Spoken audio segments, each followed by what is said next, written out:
Hi hello ಎಲ್ರಿಗೂ ನಮಸ್ಕಾರ. Welcome to Yashodarshana YouTube channel. ಇವತ್ತು ನುಗ್ಗೆಕಾಯಿ ಸಾಂಬಾರು ಮಾಡೋದು ಹೇಗೆ ಅಂತ ನೋಡೋಣ. ನುಗ್ಗೆಕಾಯಿ ಸಾಂಬಾರು ಅಂದರೆ ಯಾರಿಗಿಷ್ಟ ಇರೋದಿಲ್ಲ. ಅದರಲ್ಲೂ ನುಗ್ಗೆಕಾಯಿ ಸಾಂಬಾರು ನಮ್ಮ ದೇಹಕ್ಕೆ ತುಂಬ ಒಳ್ಳೆ ಪ್ರೋಟೀನ್ನ ಫೈಬರ್ ಪ್ರೊವೈಡ್ ಮಾಡುತ್ತೆ. ಸೊ ಅದು ಹೇಗೆ ಮಾಡೋದು ಅಂತ ನೋಡೋಣ. ಇವಾಗ ಮೊದಲಿಗೆ ನಾನಿಲ್ಲಿ 1/2 ಕಪ್ ಬೇಳೆನ ಇಟ್ಕೊಂಡಿದ್ದೀನಿ. ಅದನ್ನು ಸ್ವಲ್ಪ ಚೆನ್ನಾಗಿ ತೊಳೆದು ಕುಕ್ಕರ್ಗೆ ಹಾಕ್ಕೊಂಡಿದ್ದೀನಿ. ಅದಕ್ಕೆ ಸ್ವಲ್ಪ ಅರಿಶಿನ ಪುಡಿ ಹಾಗೆ ಅರ್ಧ ಚಮಚ ಎಣ್ಣೆ ಹಾಕ್ಕೊಂಡು ಬೇಳೆ ಮುಳುಗುವಷ್ಟು ನೀರು ಹಾಕ್ಕೊಂಡು 2 ವಿಷಲ್ ಕೂಗಿಸ್ಕೊಳ್ತಿದ್ದೀನಿ. ಅದು 2 ವಿಷಲ್ ಬರೋಷ್ಟರೊಳಗಡೆ ನುಗ್ಗೆಕಾಯಿನ ನೀಟಾಗಿ ಕ್ಲೀನ್ ಮಾಡಿ ಇಟ್ಕೊಳ್ಳೋಣ. ಸೊ ನೀವು ವಿಡಿಯೋದಲ್ಲಿ ನೋಡ್ತಿರಬಹುದು ನಾನು ಹೇಗೆ ಸಿಪ್ಪೆ ಎಲ್ಲ ತೆಗೆದು ಕ್ಲೀನ್ ಮಾಡಿ ಇಟ್ಕೊಳ್ತಿದ್ದೀನಿ ಅಂತ.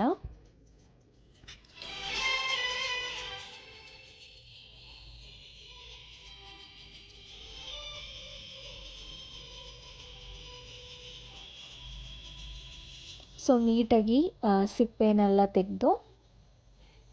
ನೀಟಾಗಿ ತೆಗೆದಿಟ್ಕೊಳ್ಳಿ. ಬಿಕಾಸ್ ನಾರು ಜಾಸ್ತಿ ಬಂದುಬಿಡುತ್ತೆ ಅಂತ ಸಿಪ್ಪೆ ಎಲ್ಲ ನೀಟಾಗಿ ತೆಗಿತಾ ಇದ್ದೀನಿ. ಸೊ ನುಗ್ಗೆಕಾಯಿನ ನೀಟಾಗಿ ಕ್ಲೀನ್ ಮಾಡೋಷ್ಟರೊಳಗಡೆ ಬೇಳೆ ಬೇಯಕ್ಕಿಟ್ಟಿದ್ದಂಥ ಕುಕ್ಕರ್ 2 ವಿಷಲ್ ಬಂತು. ಅದನ್ನು ಪ್ರೆಷರ್ ಹೋಗೋದಕ್ಕೆ ಬಿಟ್ಟು ಆಲೂಗೆಡ್ಡೆನ ಕಟ್ ಮಾಡ್ಕೊಳ್ತಾ ಇದ್ದೀನಿ. ಸೊ ಎಲ್ಲ ತರಕಾರಿಗಳನ್ನೂ ನೀಟಾಗಿ ವಾಶ್ ಮಾಡಿನೇ ಕಟ್ ಮಾಡಿ ಇಟ್ಕೊಳ್ತಿದ್ದೀನಿ ನಾನು. ಯಾವುದನ್ನು ವಾಶ್ ಮಾಡ್ದಿರ ಕಟ್ ಮಾಡ್ಕೊಳ್ಬೇಡಿ, ಯೂಸೇ ಮಾಡಬೇಡಿ. ವಾಶ್ ಮಾಡ್ದಿರ ಎಲ್ಲ ನೀಟಾಗಿ ತೊಳ್ಕೊಂಡು ಸಣ್ಣದಾಗಿ ಹೆಚ್ಚಿಟ್ಕೊಳ್ತಾ ಇದ್ದೀನಿ.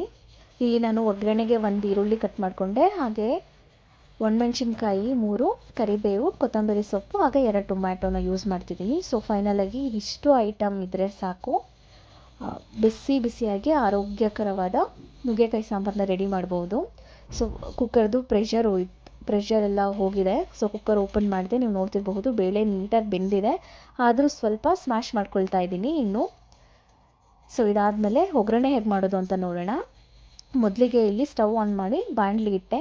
ಬಾಣಲಿಗೆ ಸ್ವಲ್ಪ 2 ಚಮಚ ಎಣ್ಣೆ ಹಾಕ್ಕೊಂಡು ಸಾಸಿವೆ, ಜೀರಿಗೆ, ಒಣಮೆಣ್ಸಿನ್ಕಾಯಿ, ಕರಿಬೇವು ಹಾಕ್ಕೊಂಡು ಫ್ರೈ ಮಾಡ್ಕೊಳ್ತಿದ್ದೀನಿ. ಹಾಗೆ ಹಚ್ಚಿಟ್ಕೊಂಡಿರೋಂಥ 1 ಗೆಡ್ಡೆ ಈರುಳ್ಳಿನ ಹಾಕ್ಕೊಂಡು ಗೋಲ್ಡನ್ ಬ್ರೌನ್ ಬರೋವರೆಗೂ ಹುರ್ಕೊಂಡೆ. ಅದಾದಮೇಲೆ ಆಲೂಗೆಡ್ಡೆ ಹಾಕ್ಕೊಂಡು ಫ್ರೈ ಮಾಡಿಕೊಂಡೆ. ಅದಾದ ನಂತರ ಒಂದು ಟೊಮ್ಯಾಟೋನ ಕಟ್ ಮಾಡಿ ಹಾಕ್ಕೊಂಡಿದ್ದೀನಿ. ಅದಾದಮೇಲೆ ತೊಳೆದಿಟ್ಕೊಂಡಿರುವಂಥ ನುಗ್ಗೆಕಾಯಿನ ಹಾಕ್ಕೊಂಡೆ, ನೀಟಾಗಿ ಫ್ರೈ ಮಾಡ್ಕೊಳ್ತಿದ್ದೀನಿ. ಸೊ ಟೊಮ್ಯಾಟೊ ಮತ್ತು ನುಗ್ಗೆಕಾಯಿ ಹಾಕಿದ ತಕ್ಷಣ ನಾನು ಕಲ್ಲುಪ್ಪನ್ನ ಹಾಕ್ಕೊಂಡೆ, ಅಂದರೆ ಸ್ವಲ್ಪ ಬೇಗ ಬೇಯುತ್ತೆ ಅಂತ ಇಮಿಡಿಯೇಟಾಗಿ ಕಲ್ಲುಪ್ಪು ಹಾಕ್ಕೊಂಡೆ. ಅದಾದಮೇಲೆ ಮನೇಲೇ ಮಾಡಿದಂತಹ 2 ಸ್ಪೂನ್ ಖಾರದ ಪುಡಿ ಹಾಕ್ಕೊಂಡೆ. ಅದಾದಮೇಲೆ ಬೇಯಿಸಿಟ್ಕೊಂಡಿರೋ ಅಂತಹ ಬೇಳೆನ ಅದರೊಳಗಡೆ ಹಾಕ್ಕೊಳ್ತಾ ಇದ್ದೀನಿ, ಬಾಣಲಿ ಒಳಗಡೆ. ಸೊ ನೀವು ನೋಡ್ತಿರಬಹುದು ಇದಕ್ಕೆ ಎಷ್ಟು ನೀರು ಬೇಕೋ ಅಷ್ಟನ್ನ ನೀರನ್ನ ನೋಡ್ಕೊಂಡು ಹಾಕ್ಕೊಳ್ಳಿ. ಕಾಯಿ ಮಸಾಲೆ ಆ ಥರ ಏನೂ ಯೂಸ್ ಮಾಡಿಲ್ಲ ನಾನು ಇದಕ್ಕೆ. ಜಸ್ಟ್ ಬೇಳೆನ ಬೇಯಿಸ್ಕೊಂಡು ಒಗ್ಗರಣೆ ಮಾಡ್ತಾಯಿದ್ದೀನಿ ಎಲ್ಲ ತರಕಾರಿ ಜೊತೆ. ಈ ಸಾಂಬಾರು ರುಚಿ ತುಂಬ ಚೆನ್ನಾಗಿರುತ್ತೆ. ಒಂದು 3-4 ಜನಕ್ಕಾದರೆ ಹೀಗೆ ಮಾಡ್ಕೊಳ್ಳಿ. ಇನ್ ಕೇಸ್ ಮನೇಲಿ ತುಂಬ ಜನ ಇದ್ದಾರೆ ಅನ್ನೋದಾದರೆ ಕಾಯಿ ಮಸಾಲೆ ಹಾಕ್ಕೊಂಡು ಸಾಂಬಾರು ಮಾಡ್ಕೊಳ್ಳಿ, ಅದು ಬೇರೆ ಥರ ಟೇಸ್ಟ್ ಕೊಡುತ್ತೆ. ಆ ಥರ ಸಾಂಬಾರನ್ನ ಹೇಗೆ ಮಾಡೋದು ಅಂತಂದರೆ ನಾನು ಫ್ಯೂಚರ್ ವೀಡಿಯೋಲಿ ಅಪ್ಲೋಡ್ ಮಾಡ್ತೀನಿ. ತನ್ನ ಯೂಟ್ಯೂಬ್ ಚಾನಲ್ನ ಆವಾಗವಾಗ ಚೆಕ್ ಮಾಡ್ತಾಯಿರಿ.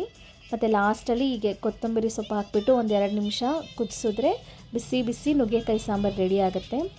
ಸೊ ತುಂಬ ಟೇಸ್ಟಿಯಾಗಿರುತ್ತೆ, ತುಂಬ ಹೆಲ್ತ್ ಬೆನಿಫಿಟ್ಸ್ ಇರೋ ಸಾಂಬಾರಿದು. ಮಿಸ್ ಮಾಡದೆ ನೀವು ಮಾಡಿಕೊಂಡು ಹೆಲ್ದಿ ಫುಡ್ನೇ ತಿನ್ನಿ ಅಂತ ಹೇಳ್ತೀನಿ. ಹಾಗೆ ಯಾರು ನನ್ನ ಯೂಟ್ಯೂಬ್ ಚಾನಲ್ನ ಸಬ್ಸ್ಕ್ರೈಬ್ ಮಾಡಿಲ್ವೋ ಪ್ಲೀಸ್ ಸಬ್ಸ್ಕ್ರೈಬ್ ಮಾಡ್ಕೊಳ್ಳಿ.